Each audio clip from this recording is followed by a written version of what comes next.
You have the temperature for each day. For every day, you want one number. How many days until it gets warmer? The obvious way rechecks the same future days over and over. There is a way that looks at each day only about twice.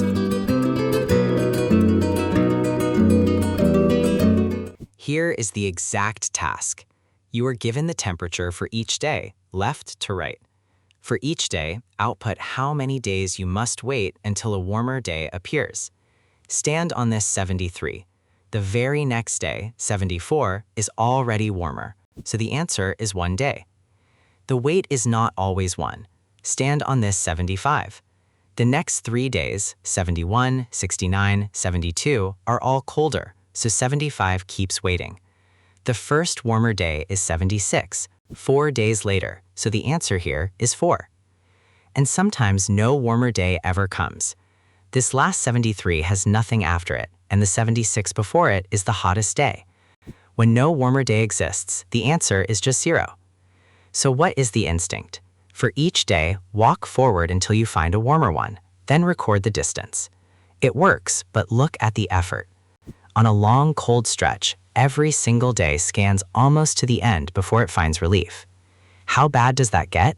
With 10 days, you might do around 50 comparisons. With 100,000 days, about 5 billion. That growth is n squared, where n is just the number of days. It is far too slow. Here is the shift. Instead of scanning forward from each day, walk through the days once and keep a small pile of days that are still waiting for a warmer one. When a warm day finally arrives, it can settle several of those waiting days at once. That pile is a stack. You add to the top and remove from the top, and both take constant time. We store the day's position, its index, not its temperature, because the answer we want is a distance. And notice the temperatures in the stock always sit strictly decreasing from bottom to top. Let us run it. We keep a stack of indices whose temperatures fall from bottom to top, and an answer array starting at all zeros. Day 0, 73, the stock is empty, so it just waits. Push it. Day 1, 74, is warmer than the 73 on top, so day 0 waited 1 day. Pop it, record 1, then push day 1. Day 2, 75, beats 74. Day 1 waited 1 day, so record 1 and push day 2.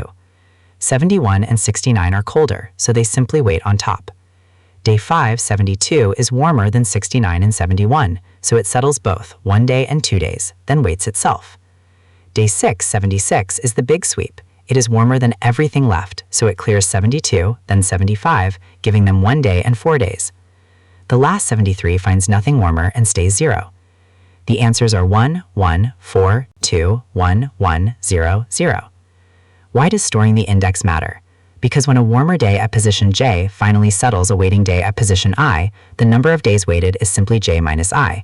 The stock held the position, so the answer falls right out as a subtraction. And the cost? Every day is pushed onto the stock exactly once and popped at most once. That is about 2n operations in total. Linear time, even though the naive version looked like a loop inside a loop. Be honest about the trade. Time drops from n squared to n. In return, the stock can hold up to n indices at once, so we spend O of n extra space. On a long, cold stretch, that is real memory, but a little space buys a huge amount of time. Here is the whole shape in a few lines. Walk the days, while the stock is not empty, and today is warmer than the day on top. Pop that day and record today's index minus its index, then push today. That is it. So the pattern in one line. Keep a stock of days still waiting, and let each warmer day settle every one it beats, recording the distance. A nested search becomes one linear pass. Want to play with this yourself? There is an interactive version on unwrote.com, and the link is in the description. That is daily temperatures. Next up, the largest rectangle in a histogram.